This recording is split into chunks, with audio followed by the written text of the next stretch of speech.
Hello, it's Graham here from Tabletop Heroes. Just thought we'd crack open today the booster for The Walking Dead All Out War, Father Gabriel. We're going to have a little look inside and see what you get inside there. So, without further ado, here we go. Firstly, we'll have a look at the figures you get. Initially, you get the titular character of the box set, Father Gabriel himself. There you go. I don't know if we can get that on camera for you to see a little bit better. So, Father Gabriel, looking rather forlorn, clutching the Bible to his chest. There. These figures again are in hard plastic. There you go. And of course, you always get a couple of figures in the booster. And this one, you actually also get Carl Grimes. This is obviously a later comic book version of Carl Grimes. You see he's brandishing his assault rifle there. And again, I don't know if the camera picks it up for you, but he's got a patch over one of his eyes. Obviously, Carl's lucky hat. Again, I quite like the look of the sculpt on that figure. The gun looks so oversized compared to the kid, which I think is a nice thing they've captured from the comic book. There. Okay, now you do actually also get quite a few cards in this one as well. We'll have a look at the character cards first. So the first one is for Father Gabriel himself. You can see, medium nerve. Interestingly, he's got absolutely no dice in melee or shoot, but he has a purple in defence. There you go, 20 points worth of character. And a special rule for him is atonement. So each time he takes damage, you can choose one friendly model within 6 inches to gain 1 extra action.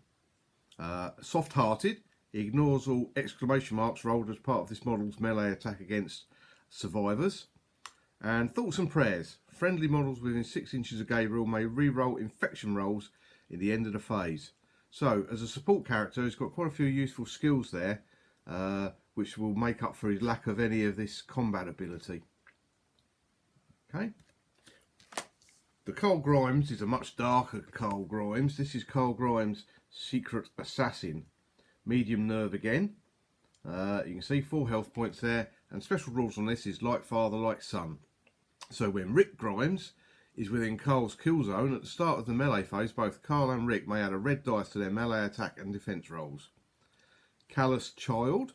Carl may re-roll blanks when attacking any model that is bitten or panicking. And Tread Lightly.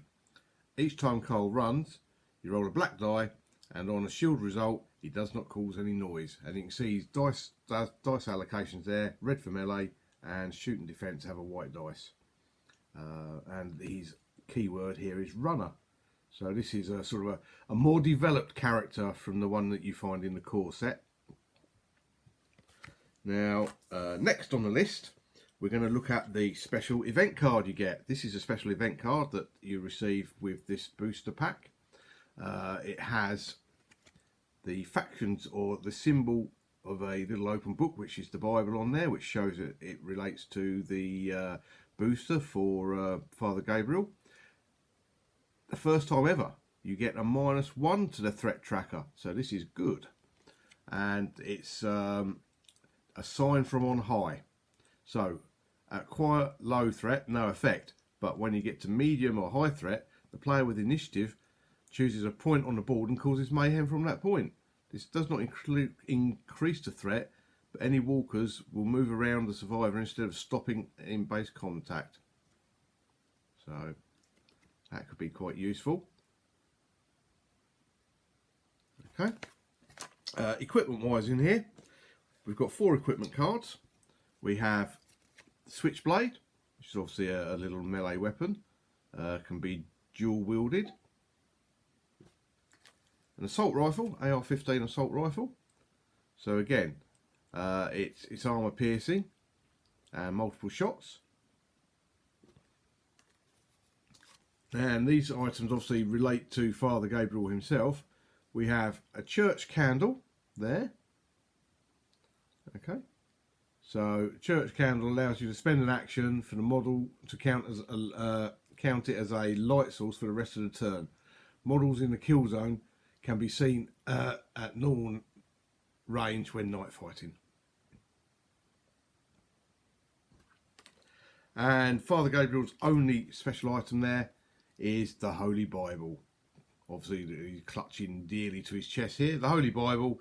Spend one or more actions to read from the Holy Bible. For each action spent, reduce the threat level by 1. So again, a very useful thing to hopefully control the length of the game, that it doesn't come to a sudden end unexpectedly, as it often does. There you go.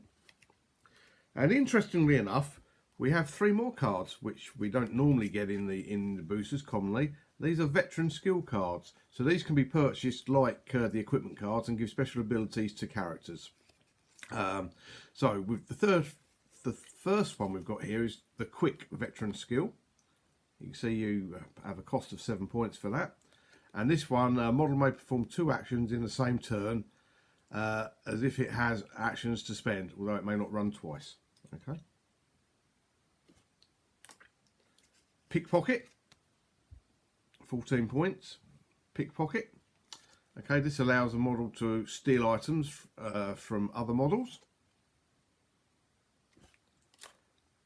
And this one, 24 points. So quite an expensive one. We've got Healer. This can only be used by support models, so support only. And as an action, this survivor may restore a white dice worth of health lost earlier in the game on a friendly model in its kill zone. So again, an extremely useful card and probably well worth the 24 points. I hope that helps sort of explain what you're going to be finding in the pack there. If you obviously are interested in looking at buying one of those, then please check out the web store at www.tabletopheroes.co.uk. You can look at that, and also please don't hesitate to find us on Facebook at Tabletop Heroes and like and share. If you've got any questions, then please feel free to message me. I'll try and answer them if I can. Thanks very much for watching, and we'll catch up with you at game day soon. Take care. Bye bye now.